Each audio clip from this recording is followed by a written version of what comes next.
Welcome to Matthew Felix on Air, coming to you from San Francisco, California. People who create, people who make a difference. Hope you had a great week. I had an insanely busy one. It was a great one, though. I was house and pet sitting in Marin, which, for those of you who are not local to the San Francisco Bay Area, is just on the other side of the Golden Gate Bridge. And at the same time, a good friend was here from Boston, so I spent quite a bit of time with him in the city and in Marin. And all the while, I was scrambling to prepare for my first ever trip to Burning Man. And again, for those of you who don't already know, Burning Man is a week-long annual event in what is called Black Rock City, which is actually a temporary city erected in the Nevada desert, in the Black Rock Desert, which is about 100 miles northeast of Reno. And the Burning Man site describes it as, quote, a temporary metropolis dedicated to community, art, self-expression, and self-reliance. Burning Man takes its name from the culmination of the festival, which is when they burn an effigy of a wooden man, and that takes place on the Saturday of the festival.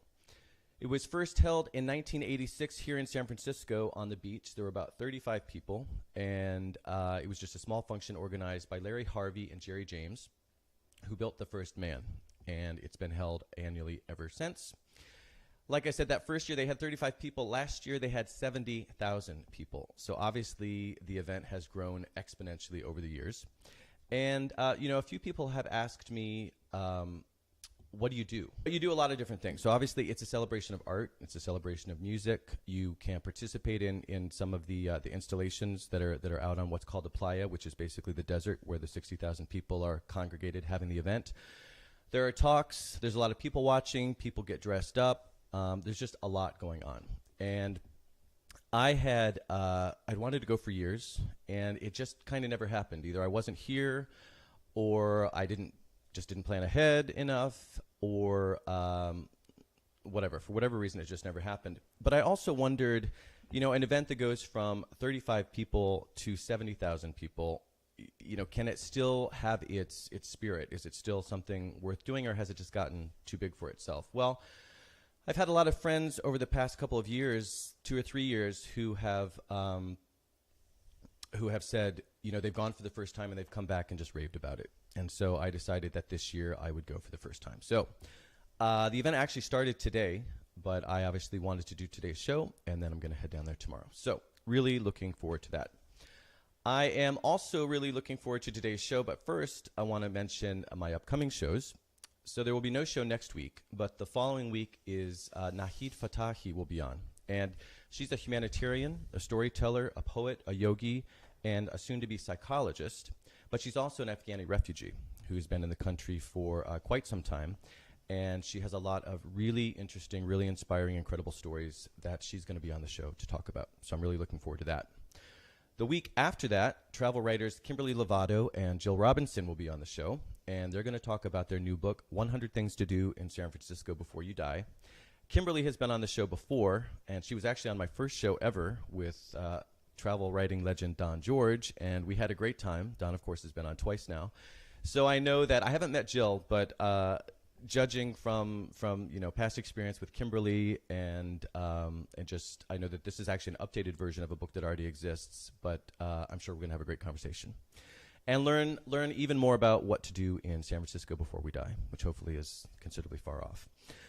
Zoe Elton from the Mill Valley Film Festival will be making a return visit as well. She's going to talk about this year's festival, as will Jane Ganal, who's going to tell us all about this year's San Francisco Litquake. And also in October, I'll be talking with Amanda Jones, who is co-founder of Kikoko Cannabis-Infused Teas. And I'm really looking forward to that as well, because I've wanted to have someone on for quite some time to talk about basically, cannabis post-legalization, post-recreational legalization. And then the whole fact that they're doing a tea, a line of teas based on that is really interesting to me as well. So I think that'll be, again, very interesting to talk with Amanda. Lastly, also in October, Michelle Alcedo is going to be on the show, and she's going to talk about an organization that works on behalf of LGBT seniors. So lots of really interesting guests coming up. Those are just a few of them. So tune in the weeks to come. Not next week, but the weeks after that to come. The time, however, is now, so let's jump into today's show. Borderlands Books is a new and used bookstore that specializes in science fiction, fantasy, mystery, and horror. It's located for the time being in San Francisco's Mission District. It is one of the largest stores in their specialty in the world with nearly 30,000 titles in stock. The store has been mentioned in AAA's travel magazine Via. It's been mentioned in Gourmet Magazine, The Washington Post, and a couple times feature articles about the store were done in The New Yorker. Last April, Borderlands made Atlas Obscura's list of 62 of the world's best independent bookstores. Alan Bates, am I saying that right? I didn't ask you before we started today. It's beets. Beets. Like two of the vegetable. Okay, like two of the vegetable. Okay. All right, so Alan Beets is founder. Damn it, I should have asked you beforehand. Anyway. It's fine. That's not the first time I've forgotten to ask somebody. Alan Beets is founder and owner of Borderlands Books. He was born and raised in the Bay Area, and after spending a decade working an eclectic job or collection of jobs, including firearms instructor, private investigator, bodyguard, motorcycle shop manager, nightclub manager, and DJ, he opened Borderlands Books in 1997. Alan frequently and freely says that was probably the best and smartest thing he's ever done. Welcome, Alan. Thank you. So you're here to talk about books, but I have to ask you about your bio. I mean, because there were some really interesting things in there. So private investigator. Tell me a little bit about that. That seems like a really interesting one.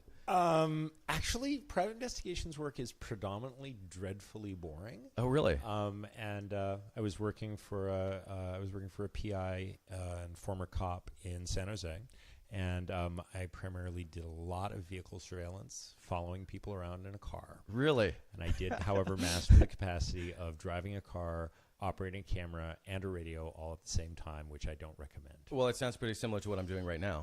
Kind of. Actually, drive with your knees. Without driving. Yeah. Thank God I'm not behind the wheel right now, or at least not a literal wheel like that. But how did you get into that, if I may ask? I sort of drifted into it. I actually majored in law enforcement in college. Ah, okay. And that was something that had always, that and sort of the things associated with it had always been an interest of mine. I'd been involved in martial arts from quite an early age. I was quite an avid shooter and firearms enthusiast in my teens, and so that all sort of kind of converged came together in that sort of direction. And I didn't think that a sworn law enforcement position like being a police officer really suited my personality very well. Yeah. And so I did a lot of jobs kind of around the periphery of that field. Okay. And so you just mentioned firearms because I think you're also a firearms instructor. We said in the book. I've worked as a firearms instructor. Yeah. And then what about bodyguard? You were also a bodyguard, I think? I also worked as a bodyguard. Yeah. Okay. So I feel very safe here today. I feel very safe. I don't know if he's packing heat. Do we use that expression?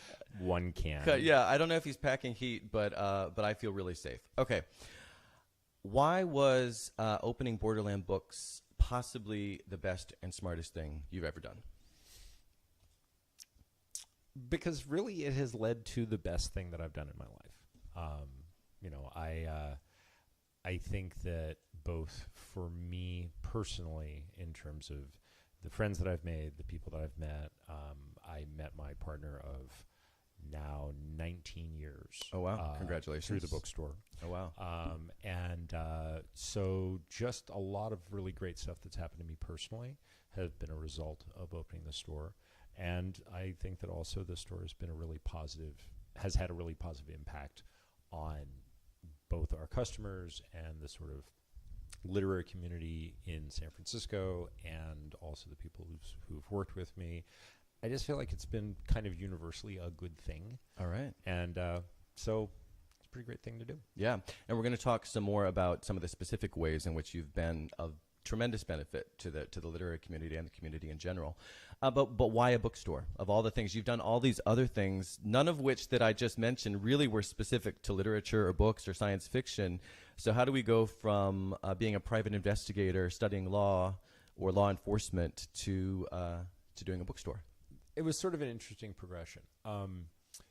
To say, most of my interactions with people when I was in the security field were not collaborative and not real pleasant. A lot of the interactions I had with people were very adversarial. Then I stopped working in that field, and I started working as a nightclub promoter. And I realized that I actually really liked people, and I really enjoyed like interacting with people and talking with people and stuff like that. And then when I went on to manage a motorcycle shop, I realized that I also enjoyed running a business and sort of dealing with the public in that way, and especially doing so in a positive way. I mean, if your car's broken down or your motorcycle's broken down and you bring it to the shop, that can be a really positive interaction that as someone who's running the shop, you have with someone, you fix their motorcycle and, right, hopefully it costs them less money than expected. And so it's a good thing.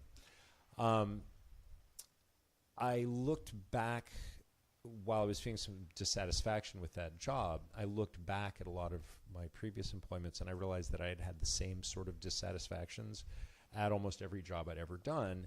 And given that the only common denominator among those jobs was that I was the person doing them, I sort of had a moment of clarity and realized that maybe I shouldn't be working for other people, and that I should start my own business. Right. And so then it was a matter of thinking about, well, what would I want to do? And so I decided I kind of wanted to sell stuff, and I thought, well, what stuff do I like the best? Yeah. And where is it going to be positive, where it's not going to be convincing people to buy things that they don't necessarily need or want, but instead being in a position of helping people find things that they might not know they desired because they don't know that they existed. And that's a lot of what book selling is about. Right. Hand selling, I think, is that the hand selling expression? is somewhat is one part of the of terms. that. Yeah. So that kind of led me to opening a bookshop. Okay, and why these specific genres versus a general bookstore? Why did you decide to focus on mystery, horror, sci-fi? What's the fantasy? Would that be the fourth one? Yeah. At the time, so I actually started my business the same year that Amazon started their business. At the time when I opened, one of the big pressures on bookstores were the national change, specifically Borders and Barnes & Noble. And it was very, very, very difficult to compete with those stores as a general interest bookseller because of the size of spaces that they would rent and the amount of inventory they had. However, so basically I looked at that. I was like, yeah, if I try to be a general interest bookseller, I'm not sure how much of a chance I've got, especially because I only could afford a relatively small location. So I decided to specialize in the stuff that I liked the best and I knew the most about, which those have been my favorite types of fiction and reading material my entire life. So that was what determined the specialty. Yep. So that was in 1997 that you opened, and you started with just used books? Started off with just used books, and in fact, half the inventory were my books. They were your books that you actually owned? Yes. That you were reselling? Yeah.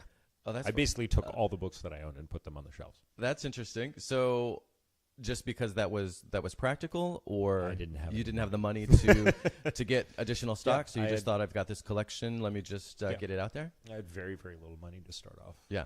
When I opened. So half of them were my books and half of them were excess inventory that I bought. In other words, by excess inventory, as a used bookseller, if you have 5 copies of the same book, you probably don't need all 5 of them. Sure. And so I bought a lot of excess inventory from 2 friends of mine who ran a bookstore in Palo Alto. Okay. I don't see many bookstores today that are just used books. Is that probably not such a viable model these days, or are they still out there? Because I know Aardvark, for example, locally is almost all used books. Yep. Is that something you would be able to do today? I think so. Yeah. The thing about used books is that the margin in terms of the difference in between what you pay for it versus what you sell it for is typically very good for used books. Oh, it's really it's good. Much better than new books. Ah, interesting. So you have a sort of advantage there in terms of selling used books. The catch is that since the price is comparatively low, you still have to sell an awful lot of books even with that better profit margin. Right. So I think that someplace like San Francisco, it's difficult to run an exclusively used bookstore. There are still some stores in town that are pretty much all used, but as you get outside of San Francisco in areas where commercial rents aren't as high, you find more and more viable used bookstores. Yeah, I just hadn't thought about. I guess now that you say it, I guess it sort of makes sense that the margin would be larger, and you can set the price, whereas you can't set the price for the new books. Yep. Yeah, I hadn't thought of that. That's why you're here. So let's talk a little bit more about the history, because you started in Hayes Valley. We did. And then you moved to the Mission, and you said that you had always wanted, initially you had wanted to be in the Mission. And then jumping around here a little bit, though, in February of 99, so just 2 years after you started, and then how soon was it that you moved to the Mission? We moved in 2001. 2001. Okay, so before that, you hired your first employee, who is still working for you almost 20 years later, or at least he was as of your last website update. I don't know if that's... He actually, his name's Jeremy Lassen, Yeah. and he was working with me at the World Science Fiction Convention last weekend. All right. Books. Okay, so he's still around. Yep. How do you keep someone around for almost 20 years? I mean, because that seems like a tribute. To be honest, Yeah. One book selling in general, the business of words, whether you're a writer, a bookseller, a publisher, an editor, people do it because they love it. Right. None of us do this to get rich. Right. If we get to make a living, that's winning.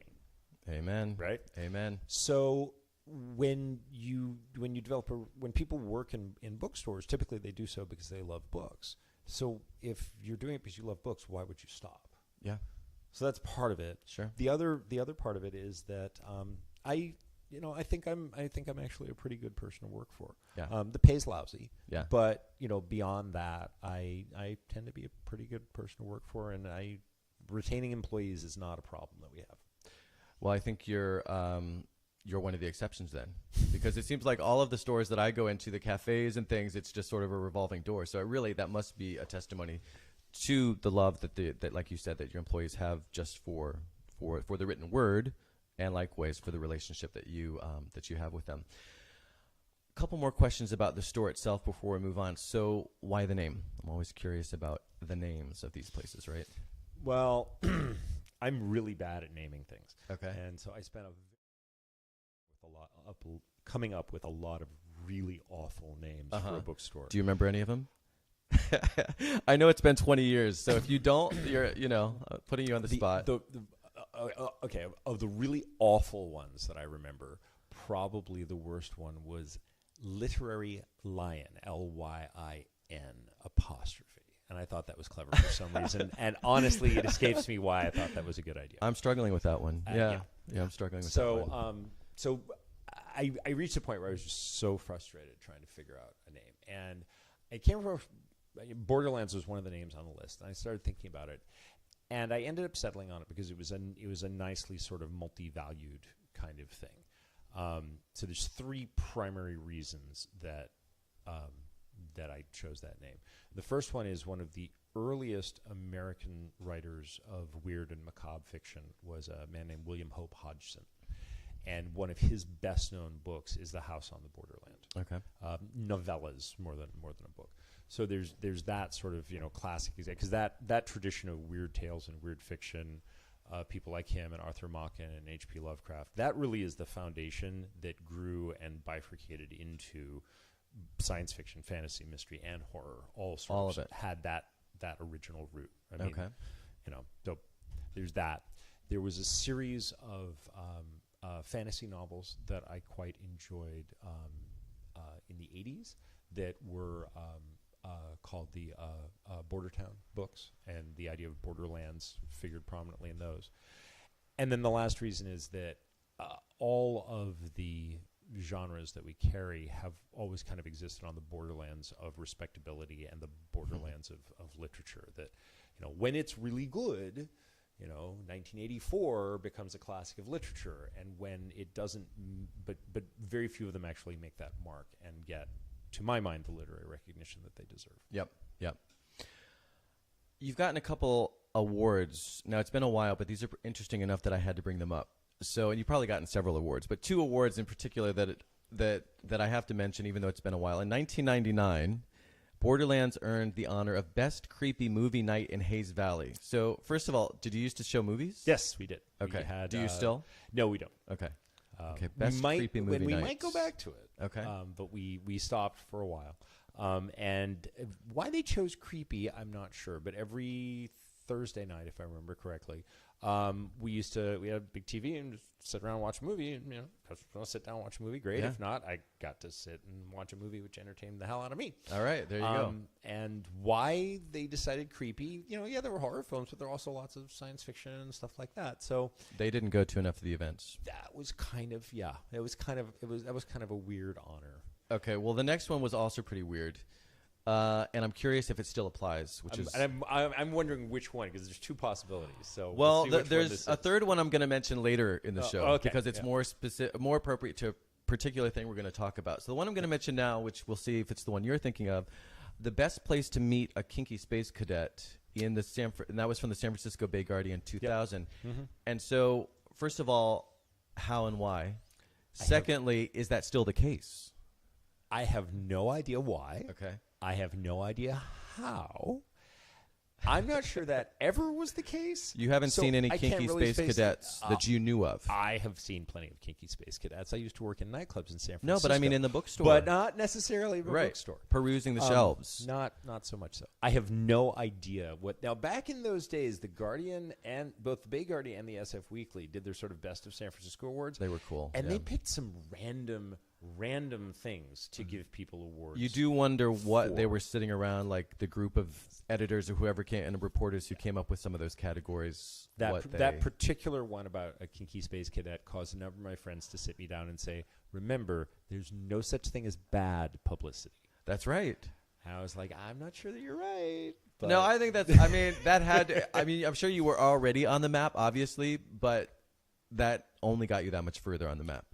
I would guess so. I think that's great publicity. And now I'm reviving it. How many years later? 20 years? No. Close. I said close to 2000. 20, Yeah, 18 years later, 18 I'm years later. reviving it. Yeah. So hopefully that publicity lives on. All right. A lot has changed since you started, obviously. Yeah. Excuse me. And there are some obvious changes, but rather than kind of throwing some of those out there, I'm just curious, from your perspective in particular as a bookseller, there's the publishing industry, but then specifically also, and maybe it's just so intertwined there's not really a distinction to make, but how has book selling changed, some of the highlights and lowlights, I guess, in the past 20 years?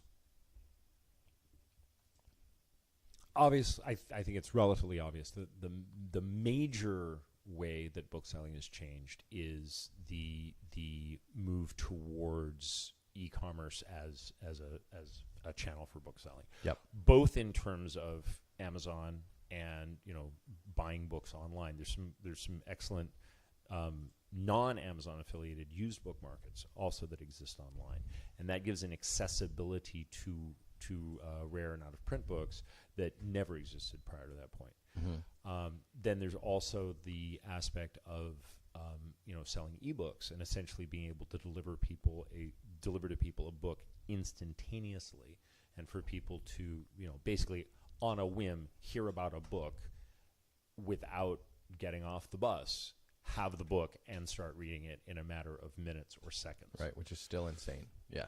It is a weird thought. Yeah. If I still traveled the way that I used to when I was in the security field, it would be the best thing in the universe. Yeah. Because one of the problems that I had was finding enough stuff to read. Right. So I think that's been the biggest change, and the things that have come from that are the most profound change in the publishing and book selling world. Yep. And the shift in dominance from, as I said when I first opened, it was the two big chain stores, Borders, Barnes and Noble. Well, Borders is gone now, and in going did a tremendous amount of damage to the publishing industry in the United States because of the financial impact of Borders closing. And Barnes and Noble, I pay attention to what Barnes and Noble is doing, and it doesn't look to me like they have a plan. Yeah. And if they don't come up with some sort of plan, they are liable to go the way of Borders. Right. So that's an enormous change, and of course the significance of Amazon in the book selling market. So let's talk about the significance of Amazon in the book selling market. So something you said in a 2016 MSNBC interview that you did, for reasons we're going to talk about shortly, But specific to Amazon was that they asked you on MSNBC, they asked you about, the impact that Amazon had on closing so many indie bookstores and bookstores in general. I guess Amazon probably had something to do with Borders' demise and as well, and Barnes & Noble's continuing to struggle. But you said at the time, they asked you about, do we need to worry about more indie bookstores going by the wayside because of Amazon? And you commented at the time something I thought was interesting, which was that we had already seen by that time, so we're talking again, what did I say, 2016, you're saying that you said that the indie bookstores that have already been crushed basically are just, removed from the map because of Amazon and Borders, I think probably before that, obviously, that had already sort of happened and that things had kind of stabilized. So is it safe to assume that that's still sort of the case, that the indie bookstore world has kind of dealt with that, and now we're just kind of moving forward? We can kind of breathe somewhat of a sigh of relief in that respect. Yes, I think so. There are, and I haven't seen figures that I feel 100% confident about in terms of, pardon me, there being more bookstores opening.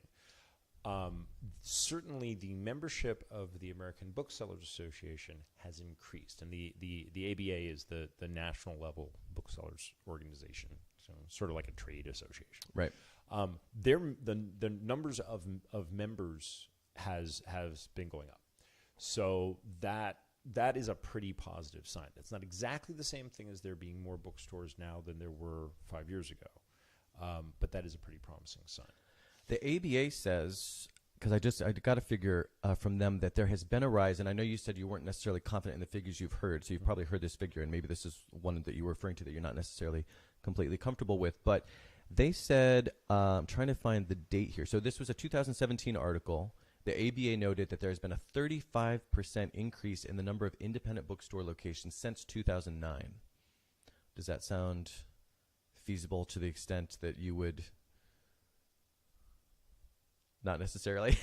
The ABA has been known to misrepresent facts. Okay. They have, in fact, misrepresented facts in print about things that I have said. Oh. So, I am not a member of the ABA. Okay. So all right, the if plot the thickens. ABA, I wouldn't necessarily... No, I think I'd probably go this far. If the ABA said it was raining, I would look outside to find out.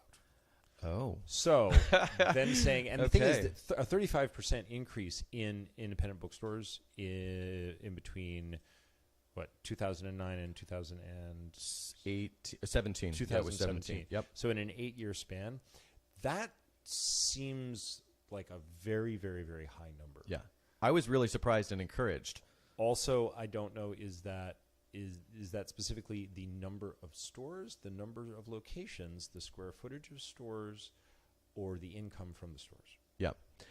Do you think that it is nonetheless representative of a positive trend that there are more indie, whether it's whatever the magnitude, whatever the actual statistic is, do we know that there are more indie bookstores opening up? I think that there are more independent bookstores opening than are closing. Okay. Well, that's encouraging. And that was a huge change compared to when I started, where more were closing than were opening.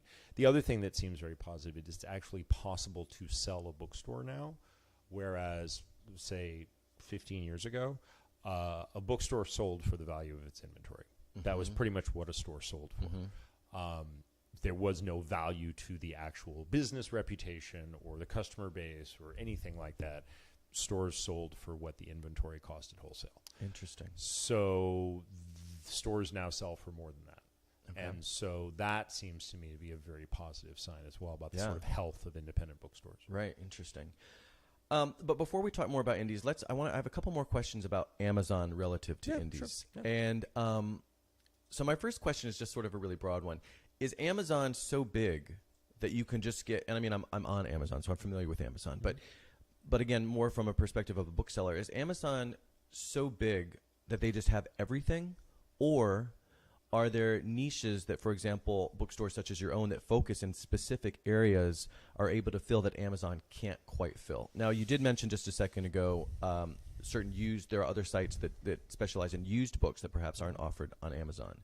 So that maybe, I guess, is one example. But in general, would you ever carry new books, for example, that wouldn't be on Amazon? Or is Amazon just sort of become, you just have to be there at this point because it's so massive? Well, I think it would be worthwhile to clarify what something being on Amazon means. Sure. And I don't want to be kind of the cranky bookseller bashing Amazon. I think that that's unnecessary and tiresome, and I think Amazon does a lot of things that are very positive. That's my next question. When something is on Amazon, that means that Amazon is providing it for sale. It does not mean that Amazon necessarily has it in a warehouse that belongs to Amazon. Right. Amazon will list things for sale before they're even released, which is something that is somewhat irritating to booksellers, is that someone says, hey, I'd like to buy a copy of blah, blah, blah. I say, well, that's not released for a month. And they say, well, but Amazon has it for sale. And in fact, Amazon does not have it for sale. They are soliciting purchases of it. They will tell a purchaser that the book is back ordered, and then they will ship the book when the book actually is published. There was something in Seattle or Portland with J.K. Rowling where, do you know what I'm talking about? There was something about pre-orders. And exactly, it was for was it along these lines? Well, right. It was a slightly different thing. It was for one of the Harry Potter books that were, the term in bookselling is embargoed, where you literally sign an affidavit saying you will not offer this book for sale until a specific time, the lay down date, as we call it. And what Amazon was doing is Amazon was accepting orders and was shipping the books the day before the embargo date. And Amazon's argument was, well, they're not getting the book before the embargo date. Right. And the argument that Rowling and a number of independent booksellers said, yes, but you've sold it before the embargo date, and we're not allowed to do that, so how come you can do that? Right, because otherwise they could do the same thing. They could send it beforehand. It's not. I mean, they could do the exact same thing, right? Right. Yeah. So that was that kind of revolved around that. But anyway, so getting back to the question of something being on Amazon. Yep. So Amazon may offer a book for sale, but they don't actually have a copy. They're doing it on the basis of the publisher saying, this book is available. And so when you place the order, Amazon goes to the publisher, says, hey, either send us a copy of the book, the publisher sends it to Amazon, Amazon sends it to you, or they will drop ship and they'll go to the publisher and they say, send a copy of this book to this customer. Okay. So Amazon never actually even takes touches possession of the book. Right. So that's why the idea of on Amazon is a little bit ambiguous. I have books in stock in my store that if you try to order them from Amazon, it will take a week or two for you to get the book. And in fact, it's even possible that Amazon will buy it from me. Or at least there was a time where Amazon was doing that. We don't sell them anymore. Yeah. So that's the term on Amazon is a little bit ambiguous. Yeah, no, and that makes sense, and I think it's certainly worth clarifying. But that also leads directly into my next question, which was, and I guess you've sort of answered this, is, although you also had sort of a caveat there, so maybe it's worth going a little bit further, is this idea of, is there any advantage to the indie bookstore? So, for example, Amazon serving as this intermediary that you might not otherwise have access to these customers. Understanding that, again, because if I go to buy used books on Amazon, I usually do just go to the local stores. But if occasionally I'll go to Amazon for a used book, then you do see that it is stores across the country, that they really are just the intermediaries. They don't have them on hand, like you said. So it seems to me that that's potentially good for the indie bookstores. But then I suppose it also depends on the terms. And then you just said that you're no longer doing that, if I understood correctly. So can you elaborate on that a little bit? I actually stopped doing that with Amazon quite a long time ago. And it was several iterations ago of that model that Amazon uses. And in terms of selling stuff on Amazon, I don't, and we don't list our used books for sale on Amazon. I'm not familiar with what their terms are currently. Their terms used to be not very generous in terms of shipping costs.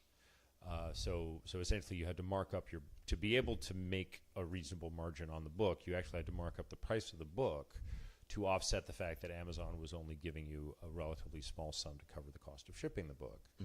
So in that case, that puts me in a weird spot, because if were I to do that, someone would go, well, why is this book $2 more expensive on Amazon than it is here in your store or on one of the other book listing sites that you do? And now it looks like I'm trying to gouge people who, have the gall to shop at Amazon. Right. That's not how I conduct business, Yeah. and that's not what I do.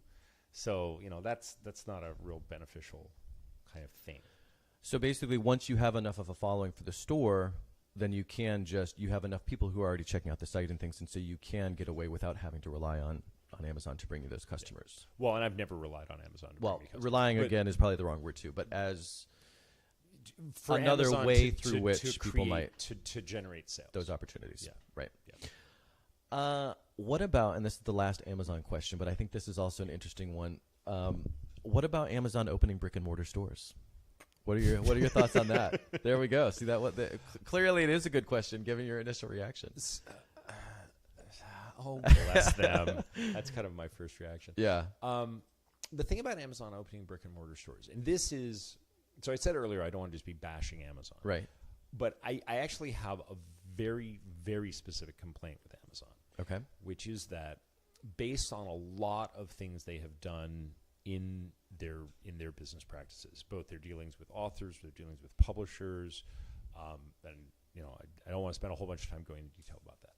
But it is my opinion and the opinion of quite a number of other people in the publishing and writing and bookselling fields, Amazon would really like to completely control and vertically integrate the entire market, in that they would like to be the publisher, they would like to be the people paying the authors to write the books, they would then create the books, they would then sell the books to the customers who would only be buying books from them. Yep. I don't believe that is a positive model for the intellectual life and vitality of our field and our country and our culture. I don't think that's a good thing. So it is that desire of Amazon's that makes me really oppose Amazon. I don't shop at Amazon. I don't recommend to people that they shop at Amazon. If people want to buy ebooks, I suggest that they go to Google or they go to Apple or they go to any of the other places who don't want to control the whole thing. Mm-hmm. They certainly do want to dominate a major, major chunk of industry. Right. But they don't really... Yeah, because those were interesting choices for... right. But they don't really want to control the whole publishing business. Right. And Amazon, I believe, would like to entirely control the publishing industry from top to bottom. And I think that would be bad. Yeah, for me, it's been... So as an indie author, it was really difficult because, when I first... Because I self-published my first 2 books, mm-hmm. and I didn't shop at Amazon before. Right. I specifically went to indie bookstores. I specifically tried to, support the indie bookstores, and yet when I went to publish myself, it's sort of like saying I live here and don't want to use any of the utilities from getting the visibility, because I am on a bunch of sites. I'm not on Google because they stopped taking ebooks for a while. I don't know what the situation is. I'm not totally familiar with the current for a long time they were taking books, and maybe they are again. I don't know. When I was publishing mine, I couldn't actually get, but I am on iTunes, Barnes and Noble, lots of other smaller publishers, but everyone buys 99% of my books on Amazon, and it's not the way. I appreciate Amazon for giving me the opportunity, but I would prefer that it were spread out. I would prefer that it were happening at these other places that have different models that might be better in my eyes. But it was just really hard because if I want to do this on my own, trying to get people to buy from Apple or trying to get people to buy from some of these lesser known, smart, Smashwords, these mm-hmm. other places where my books are available. Yep. It's like when I had this podcast before, I had it on the radio, on the internet radio, and each time I would post about an episode, I would have to do sort of a user guide for explaining to people how to listen. And 6 months later, my friends, many of whom are working in tech, of course, I live in San Francisco, they would still say, I went to iTunes and I couldn't find your podcast, even though I've told them over and over and over again that at the time it wasn't available on iTunes, which is one of the reasons I left the station, because now it is. Right. And so it was very similar with Amazon. I would tell people it's on all these other sites, but so I don't know where I'm going with this, other just to express some of my, I guess. Here's a question for you. Maybe this is where I'm going. What would you suggest to indie authors who, and maybe you don't have a suggestion. I don't know. Maybe you do. Maybe you don't. what would you suggest for someone like me who is trying to get out there? I'm not already known. I don't have any leverage insofar as saying you have to go, I'm not Taylor Swift saying don't listen to my music on Apple until they change their terms. I have none of that sort of leverage. Would you have any recommendations? And I mean, it's not an easy question, but just curious. Yes. What I usually suggest is don't give up on Amazon. You can't. I mean, I want writers to be able to eat and make a living and continue to write books. And trying to cut Amazon out of your sort of your model of how you're going to run things as an independent author, it's suicide. You're cutting your own throat. So don't do that. Definitely work with Amazon. But what I suggest to them is that you use some other publishing channel that is accessible to independent bookstores, and that also it provides an alternative, and recommend that one rather than recommending Amazon. Right, and so that's basically try to help direct the traffic, build a larger ecosystem, so that I wouldn't want anyone to have all the cards when it comes to selling books. And that's one of my big concerns too, right? What you were talking about, the vertical and just having it all in one place. Yeah. So I would say that sounds like sound advice. Probably the best place that I would recommend is Lightning LSI, Lightning Source International. They do print on demand books. They also handle ebook distribution. Yep. They are owned by Ingram, which is one of the two major book distributors in the United States. Right. And anything that is listed with LSI is cataloged and is visible and accessible and orderable by any bookstore that has an Ingram account or has an account with the other big distributor, Baker and Taylor, as opposed to stuff that's published by Amazon, where I can't get it at a discount that will allow me to sell it. Mm-hmm. So I can't, if a customer comes in and wants to order it, I can't order it for them. That ain't right. Nope. That ain't right. Okay, well, moving beyond Amazon, in spite of Amazon, in spite of the changing climate for publishing for booksellers, in 2014, you managed to have your best year ever. Till then. I don't know, maybe you've had better years since. I hope you have. We have. Okay, you've had better years. All right, so since 2014, you've had even better years. So that's in spite of all this conversation we're having about the changing landscape and stores closing and all of the challenges. Nonetheless, there's clearly some silver linings here, some lights at the end of the tunnel, whatever metaphor we want to use. What's more, I saw another statistic when I was doing the research for today, and this is just from Forbes from this June, so from 2 months ago. And it said, and you can tell me whether this seems legit or not, sales of science fiction and fantasy books has doubled since 2010. It's simply going unreported because of non-traditional publishing practices. So again, whether that's do you have any insight into that one? This is a quick tangent. That's not the real question, but just I'm curious. not familiar with the article. Yeah. It doesn't seem to me that figure is what we're seeing, but the non-traditional publishing practices are not the types of sales that we would see either. Okay, sure. Yeah. So I don't disbelieve it. I mean, you look at what successful film and television is in the United States right now, and there's an awful lot of science fiction and fantasy on that list. Yeah. So I would believe it, but it's not something that we've not seen it for the same reason. For the same reason that it's a lot of non-traditional stuff. Yeah. Okay, so going further so you're having more success more recently. You've had even better years, which is fantastic. But if we look just within a few miles of where we're having this conversation, where Borderlands is located, in the Mission/Castro here in San Francisco, in the past few years, I don't know the exact window here, but in the past few years, Modern Times, which was your neighbor, it was Modern Times, that's right. Yeah, name, Modern right? Times. Yeah. They closed or moved. I can't remember if did they move? Moved. They moved. Okay, so they left. I think they left the city then. Did they? Are they still in the city? No, they moved to 24th Street, and then I believe they shut down. Okay, so they moved and closed. Yeah, they moved and then they closed. They moved and then they closed. Adobe was going to close, but actually, similar to your situation, which we're about to talk about, they found a way to keep going, and they moved from 16th to 24th. Around the same time that's happening, Books Inc. closed in the Castro, while Dog-Eared opened in the Castro in the same spot that Different Light used to be located a few years prior.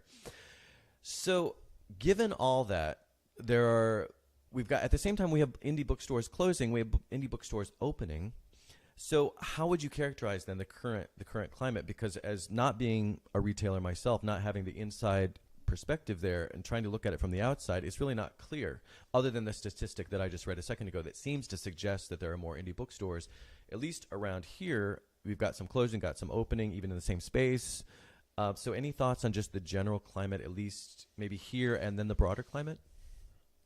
I think the climate in San Francisco seems to be generally really pretty optimistic.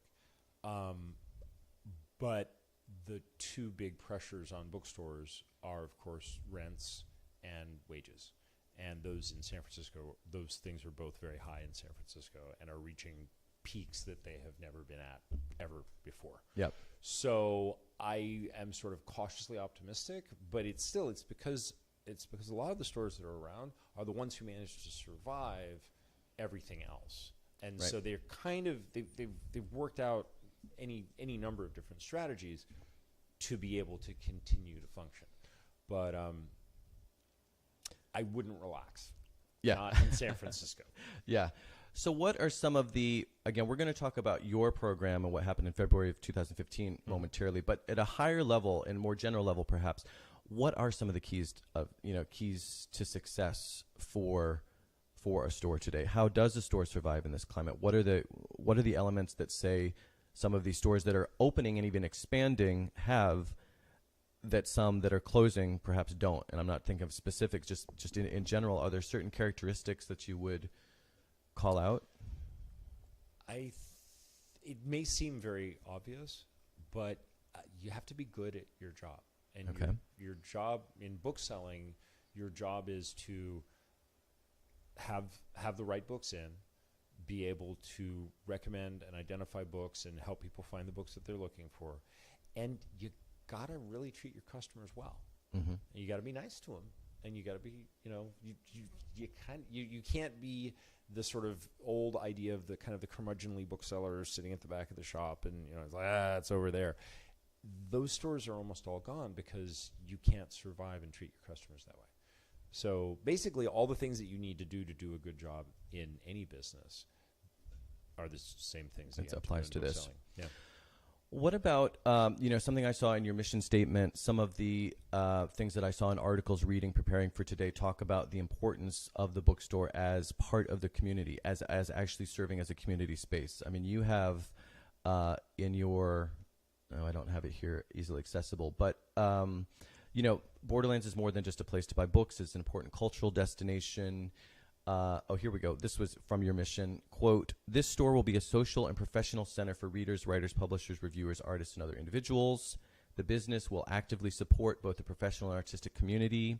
So it seems as if that's sort of an added component there that I suspect is also relevant to staying relevant and or you don't necessarily, you're kind of pondering. I agree. I think that, I count that. You count that as what you were just saying, as perhaps. kind of what I was saying. Right, I probably should have right. said more than just. It's more than just treating treating your customers well. It's treating everyone in your business well. Mm-hmm. When authors come and do events at the store, we try to treat them nicely. When authors, when local authors have a new book coming out and they want to do a release party, we're like, yeah, absolutely, sure. So you have to support the people that you're in business with, and it may be your customers, it may be the people that work with you, or it may be the people that you get your product from. But you're all in it together, and you need to support each other. And if you don't get the support that you need to survive. Back, right. Yeah. And that support takes lots of forms, obviously. Okay, so let's go to September. No, it's not September. February 1st, 2015. Oh, yeah. An exciting time in your life in Borderlands history. What happened on February 1st, 2015? I told everyone I was going to close my store. And why did you tell everyone you were going to close your store? Because in November of the preceding year, the San Francisco voters had passed a staged series of minimum wage increases that were going to drive up the cost of operating the business to the point that I was going to be losing $30,000 a year. Yep. And so it was basically making the business not financially viable. And I decided rather than wait until we could no longer do it. I wanted to close quickly at the top of our game while we all felt good about what we were doing, rather than sort of trying to drag along. Forced out. Watching the numbers get worse and worse, and having to let staff go, and just that entire cycle. I just kind of wanted to end it clean. And so I said that I was going to be closing on March 1st. And did you get much of a reaction from the world at large? I got an enormous reaction. Tell us about a little bit of that reaction that you got. Well, we had folks of one political and economic camp saying that my in principle support of minimum wages and in support of increasing San Francisco minimum wage made me a fool, and I needed to read Ayn Rand so I could understand how to actually run a successful business. Did you? I did not. No, I like more entertaining fantasy than Ayn Rand. Okay, fair enough. On the other end of the sort of spectrum, I had people who were incandescently angry at me for suggesting that there would be a negative consequence to increasing minimum wage in San Francisco, and felt that I was lying, and that it was that my business was being taken out by Amazon, or just sort of any other possible explanation. That it was being taken on by Amazon? No, that the reason I was going out of business was because of Amazon. And you just didn't want to admit it? And I didn't want to admit it, okay. and I was blaming minimum wage. Yep. And I can sort of understand. I can understand those folks a bit more than the sort of, Ayn Rand folks who were thought that I was an idiot for supporting minimum wages. You just hadn't read the right book. Yeah, exactly. Pinko lefty, that's me. So I can understand people being very upset at the idea that there could be something bad about a minimum wage increase, especially given what the sort of social climate was and is in San Francisco. So I understand them being upset, but it's equally ridiculous. So I got those two, polar reactions. I had a lot of people calling me a liar and an idiot and things like that. A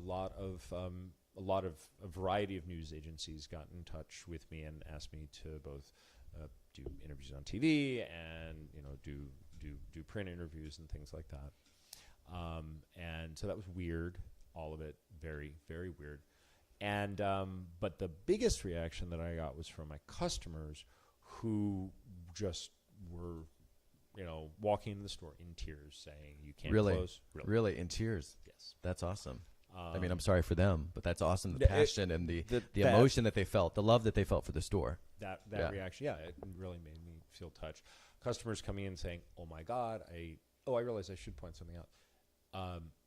The thing that really left me stuck with the minimum wage situation is you can't just increase the prices on new books. Right. They have a price. Well, that's what I was just going to ask. Can you tell us a little bit about the money behind it? Right. There's an inherent assumption that books have a fixed price that's determined by the publisher.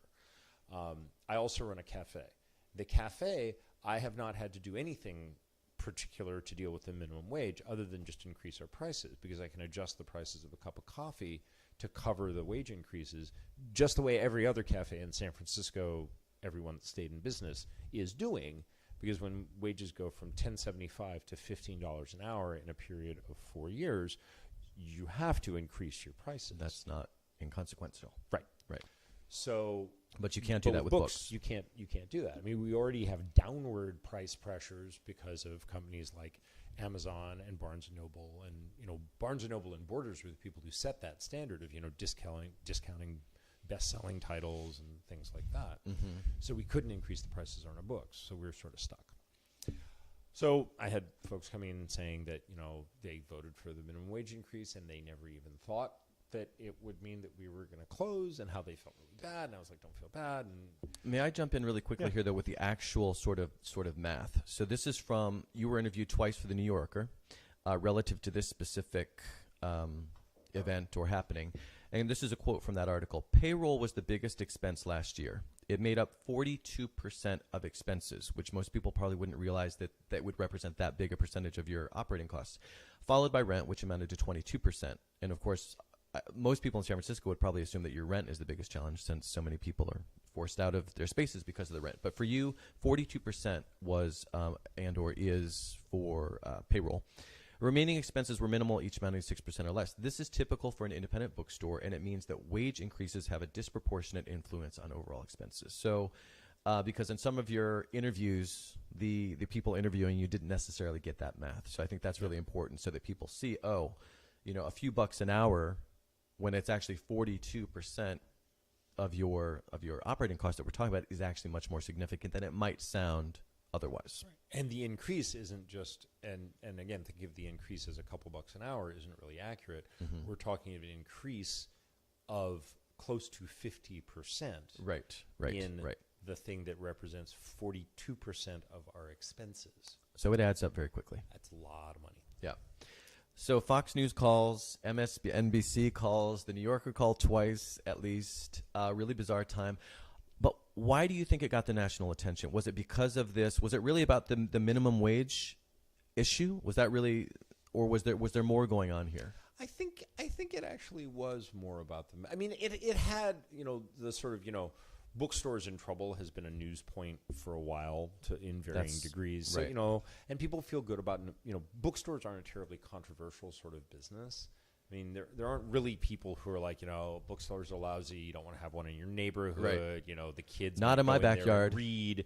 That doesn't doesn't happen. So right. it can be there isn't a lot of complexity to it. And so I think that mostly though it was the fact that it was so directly tied to the increase in minimum wage. Okay, so you wake up one day, you've posted this sad message. You're sad that the store is coming to an end after all this time. All of a sudden, the news is calling from all over the country. Your customers are coming in crying. It's this reaction you never could have possibly anticipated. So then what do you do? Keep closing? No, that's exactly what I did. No, but you had a special meeting. I kept progressing towards closing. Yeah. But part of my strategy, because I planned this, the decision was made in December. Okay. I didn't just wake up on the 1st of February and be like, can't do this anymore. Today I'm going to close the store. Yeah. No, we made the decision, the general manager and I made the decision in December, and we informed the staff in December. Oh, so the staff already knew, the too. Staff knew that it was on the way. Yeah. We told them in January we didn't want to screw up Christmas for people. Right. So what had been part of the plan all along was, rather than having all of my staff have to deal with people coming in and talking to them about how they felt about closing, and also sharing all their ideas with the folks who work for me, who all were miserable and were kind of like, I understand you're upset that we're closing. I'm losing my job. Right. And the place that I work. Right. So rather than all of that landing on my staff, what we planned was to have a big meeting and basically let everyone have a chance to sort of air it all out and, come up with all of their suggestions and say how they felt about all the stuff, and put me up at the front of the room and have me deal with all of that so the staff didn't have to. And so that meeting and my, I was certainly happy to hear people's ideas, but my plan at that meeting was a lot more ruthless. It's like, no, I'm going to let you all talk to me, and I'll take the weight so my staff doesn't have to. Yeah. And I'm going to let you all get it out of your system, and then we're going to go back to closing the store. Yeah, you weren't looking for a solution or an alternative. You were it was basically a big therapy session, let everyone get it off their chest, exactly. But then, sorry. I didn't believe I'd been trying to figure out a way out of it since the April of the preceding year, when I realized that the minimum wage legislation was liable to pass. When I sat down and did the math. Yep. And felt like I had just been punched in the stomach. Mm-hmm. There was at least one other bookseller who hadn't realized how bad the numbers were until I announced that I was closing, and then they sat down and they looked at their numbers and realized... Oh, a different bookstore, you mean? Entirely different bookstore. Yeah. And realized, oh my God, we're in serious trouble. What are we going to do? Right. So I'd thought all of this through, and I figured, I'm pretty considered smart all the guy. options. I know my business pretty well, and there isn't a fix here. And so we had the meeting, and a number of people had lots of ideas, and all of the ideas that I sort of expected were brought up. And there were some ideas that, it's like, yeah, it's kind of good, but it's not enough, or it's, not going to be fast enough. And one of the things that was an obstacle is I was very opposed to the idea of sort of taking handouts. Mm-hmm. I don't judge other people for doing it, but if something is a business that I own, that I operate for profit, asking people to basically give me money so I can keep doing that doesn't really feel right I get it. to me. Yep. A little stiff-necked about that kind of thing. Yep. So the one thing that did come up during the meeting is that someone asked, actually an economist, asked, well, what if I could, buy a membership card so that I could pay more for books? Interesting. What if I paid for the privilege of paying more for books? And I was sort of like, who are you nuts? And are there a lot more of you out there? And he said, look, I don't want you to go out of business. I understand that you can't just raise your prices, but I would pay more.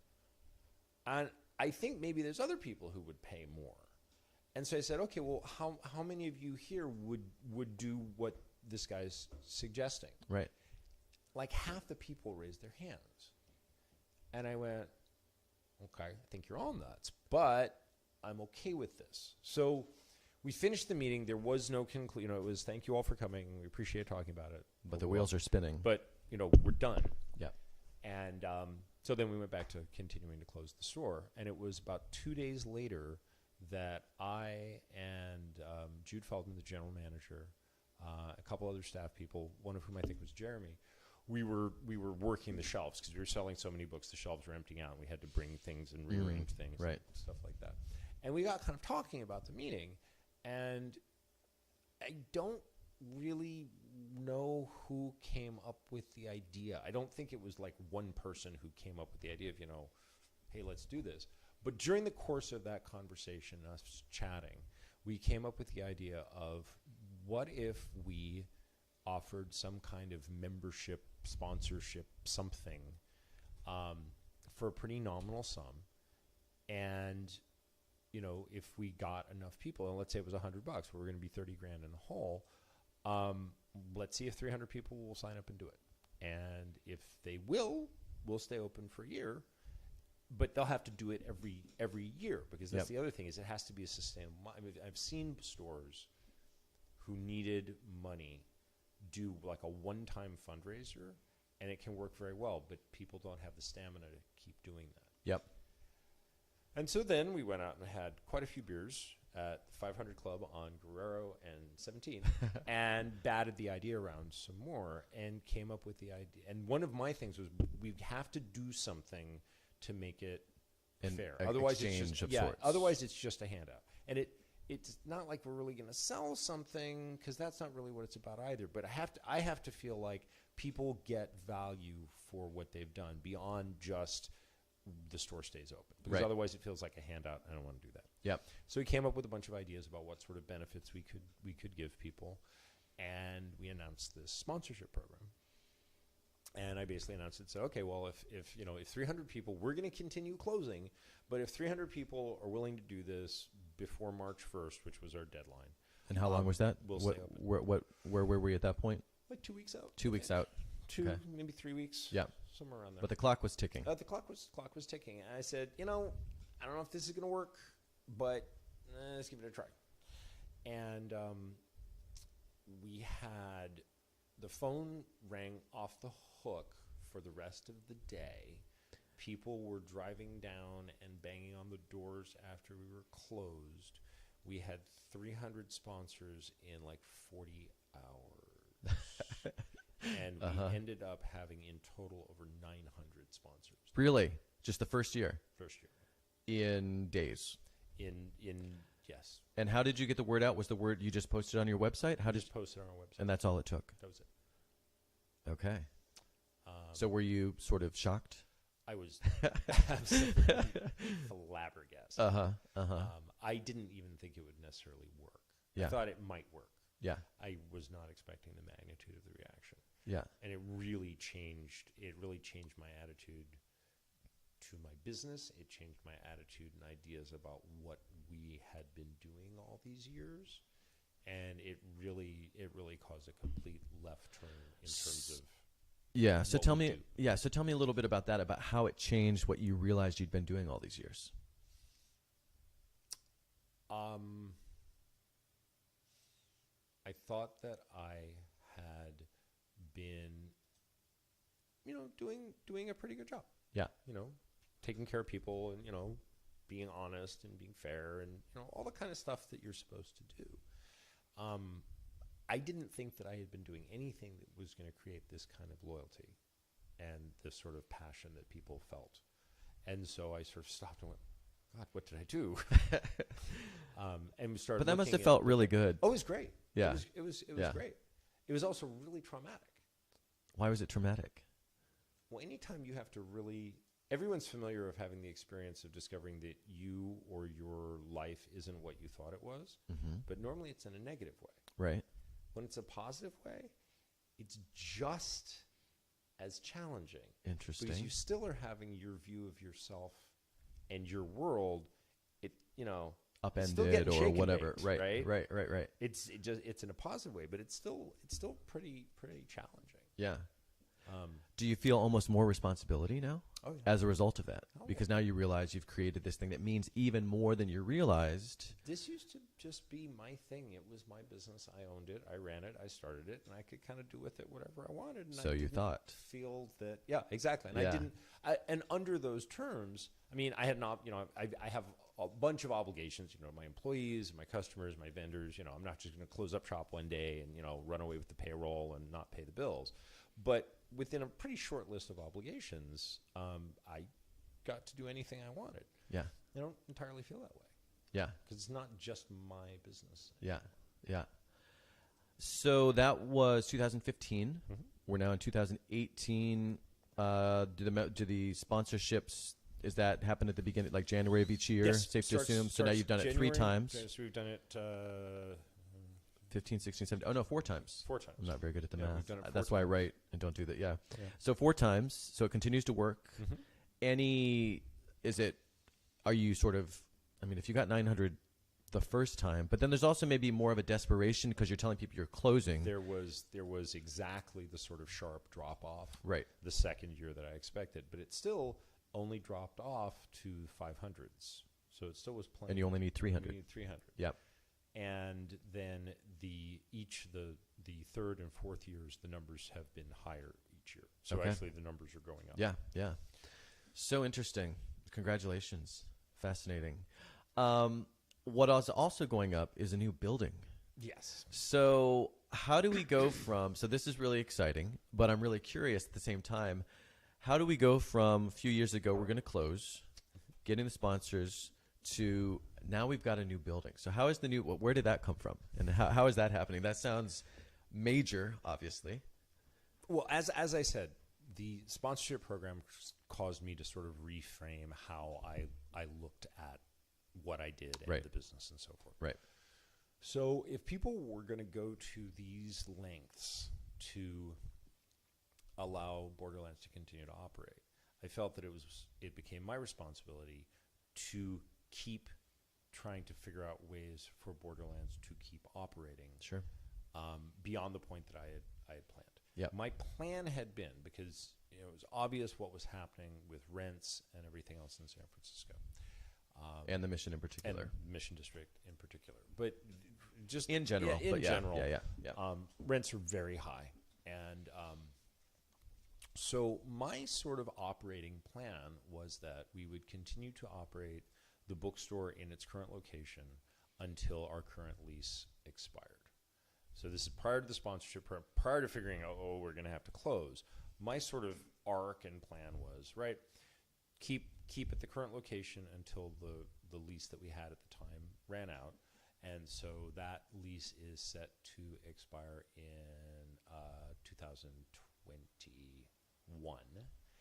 And then the lease for the cafe that we operate next door has about 5 years left beyond that point. So that lease expires, I think, separate leases. In 2026. Yes, so 2 separate leases. Okay. So my plan was keep operating in the current bookstore until that lease runs out. Try to find a new space, but most likely not be able to find one at a rent that we could manage. Shrink the cafe part of the cafe and the bookstore part of the bookstore. Put the bookstore in the cafe space for the remaining 5 years on that lease, and then shut down. Yep. Because probably won't be viable after that point. Right. And unless I wanted to move out of the Bay Area. I mean, there's lots of other places Sure. in the U.S. where I could run the bookstore, Sure. but in San Francisco, no. So that was the plan. After the sponsorship and everything, that really wasn't okay to my mind. I felt like I needed to come up with a way around that, and I also felt that I might have the support to be able to do that. Yeah. So I started looking for a building for us to buy and looked for about a year and a half and made offers on several buildings, talked with a number of our sponsors, basically saying, so if I find myself in a position where there's a building that looks like it works and contingent on, you thinking that it makes sense and everything else, would you be open to lending money to assist with the purchase of a building? And the responses that I got were pretty positive. There weren't a lot of them, but there were a few. Enough and potential. Yeah. Yep. And, and the sort of talking point that I used was saying, would you be able to offer a loan of $50,000 to $100,000 to help with the building purchase? So we had, a pool of people who had been kind of like, yeah, maybe do that. And so I'm looking for buildings, and through a friend of mine, I discovered that a used record shop on Upper Haight Street called Recycled Records was closing down.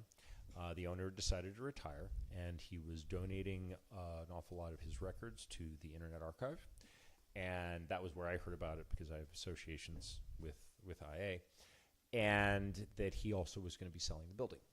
Mm-hmm. So I went there and I was helping them out with packing boxes of records and getting all that sorted. And I had a chance to kind of see the building, and I thought about it. I discussed it with Jude, the general manager. I was like, could we would the bookstore work here? And she felt that it would. And is it a bigger space or a smaller space or comparable?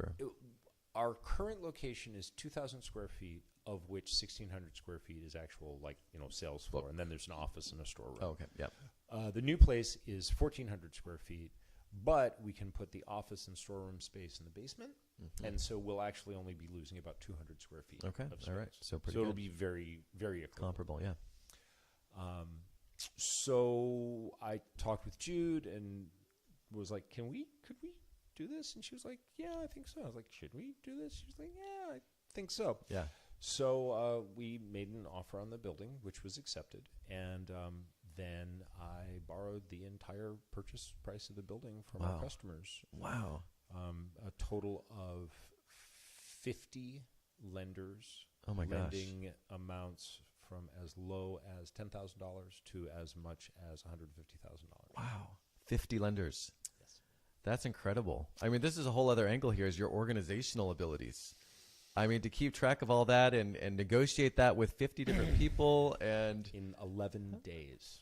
In 11 days. That was all oh the my time God. that I had to raise to be sure that I was going to be able to raise. Yeah. Yeah. So we had raised $2.3 million in 11 days. Wow. Yeah. Do you do fundraising for podcasts? Fundraising for I had never upcoming books? I had never done any kind of fundraising ever in my life. That's insane. Yeah. I thought it was. Yeah. Again, like congratulations. The sponsorship awesome. program. I was like, I'm not sure this is going to work, but I'll take a shot. Yeah.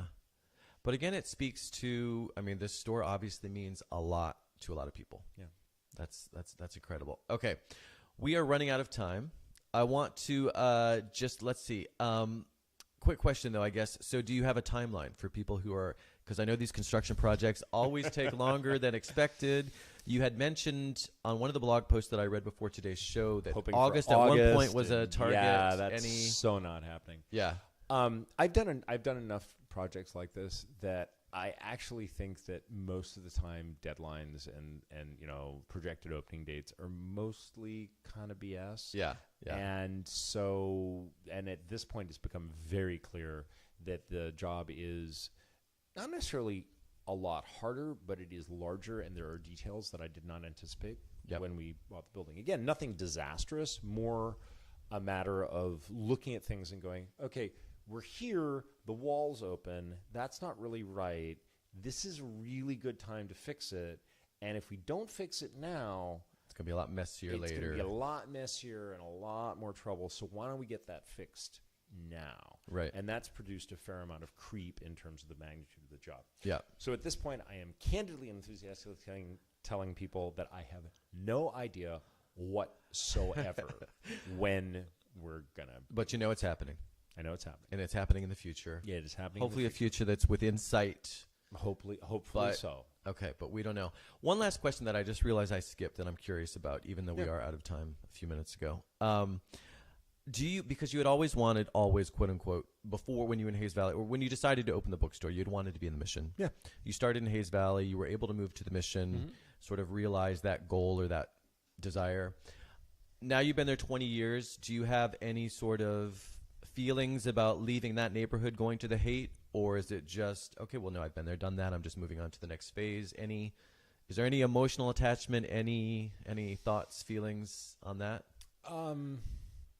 As a matter of fact, we've been open for 20 years. We actually been in the Mission for 17 years because we have 3 years now. Right, in Hayes Valley, right. Candidly, I'm actually very glad to be leaving. Okay.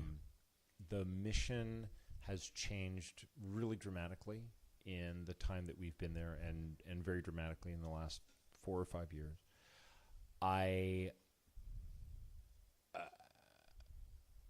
San Francisco has always been a boom town, and it's always been the new people who come to San Francisco who've set the character of, some of the great characters of San Francisco were set by people coming here. I don't have a problem with that. But the Mission doesn't feel like a neighborhood so much anymore. A lot of the things that drew me to it and that made it feel like home to me aren't there anymore. And so I'm totally fine with going. Yep.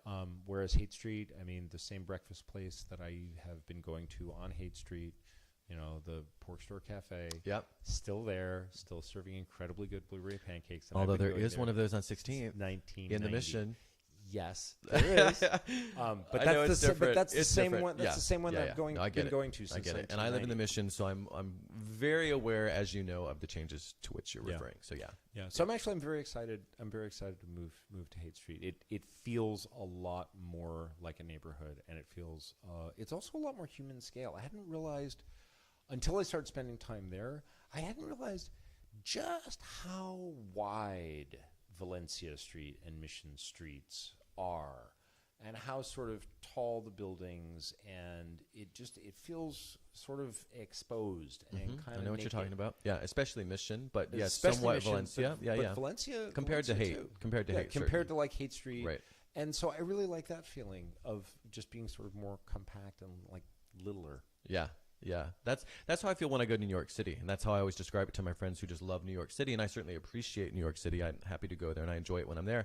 But after a week, if that, the scale, it just feels so dehumanizing to me not being used to it. Yeah. Whereas I can go to Paris, or obviously here at home, but if we're talking about other cities, I go to Paris, which is just super dense. It's still this crazy urban environment, but everything's just lower and just feels more, humane to me is anyway, even though it's still this big city, this really urban environment. There are many more things that I would like to ask you, but we covered most of the main stuff. This has been really fascinating, really interesting. So thank you for making time, particularly given the projects, the 2 businesses you're running, plus the building that you're renovating. I really appreciate you making the time to come and talk. It was an absolute pleasure. It was great to chat. And I look forward also to seeing the progress. And so when you do open, one last question. Are we going to have a big celebration, safe to assume? Oh, multiple big celebrations. All right. So we'll be shouting it from the rooftops when we move. And you actually have a rooftop from which to the 3rd floor. We do, in fact, have a rooftop from which to shout it. All right. Well, we all look forward to that. Alan, thank you very much for being here. My pleasure. All right, folks, that is all for today. No show next week, like I said, but the week after, I'll have Nahid Fatahi in the studio. As I said at the beginning, she's a humanitarian, a storyteller, a poet, a yogi, and soon-to-be psychologist. She is also an Afghani refugee, or she was many years ago, and we'll talk about some of her incredible, inspiring, empowering experiences. So I'm really looking forward to that. Other upcoming guests, since I'm not going to be here next week, just to make sure that you come back to when I am back. First of all, again, Kimberly Lovato and Jill Robinson will talk about 100 things to do in San Francisco before you die. Zoe Elton will be on from the Mill Valley Film Festival, talk about the film festival and what's going on in film in general right now. Jane Ganal will be here to talk about this year's Litquake Festival. and Amanda Jones, co-founder of Kikoko Cannabis Infused Teas, will be here to talk about those and hopefully cannabis in general and lots of related issues. Thanks again to today's guest, Alan Beats, founder and owner of Borderlands Books, and Borderlands is at borderlands-books.com. And last but certainly not least, thank you for watching and listening. If you liked the show, please share on social media and subscribe, rate, and review on YouTube, iTunes, and Google Play. And actually, particularly on YouTube, if I can get a little specific here, because I've had a YouTube channel forever, but I hadn't really given much attention to it because there's only so much promoting on the social media that I can do. So I'd been focused on Facebook and Instagram. But now that I got the video of the shows, I really need some more likes and follows or whatever it is on YouTube. I guess it's subscriptions, actually. It subscribes on YouTube. So any and all of you who could take a second and just subscribe to Matthew Felix on YouTube, which you can find on MatthewFelix.com, I would really appreciate it. It's the whole thing where I need to have so many followers in order for YouTube to start, getting my videos out there and activating that algorithm, because everything, of course, today is an algorithm. But anyway, so I would really appreciate that on YouTube. But again, on any of the platforms, I appreciate your support. For more about me, like I said, my website is MatthewFelix.com, and links to my social media, books, other podcasts, and all the rest can be found there. If you have any comments, ideas for the show, or just want to say hello, I would love to hear from you at FelixOnAir@MatthewFelix.com. Thanks again for listening, and have a great couple of weeks.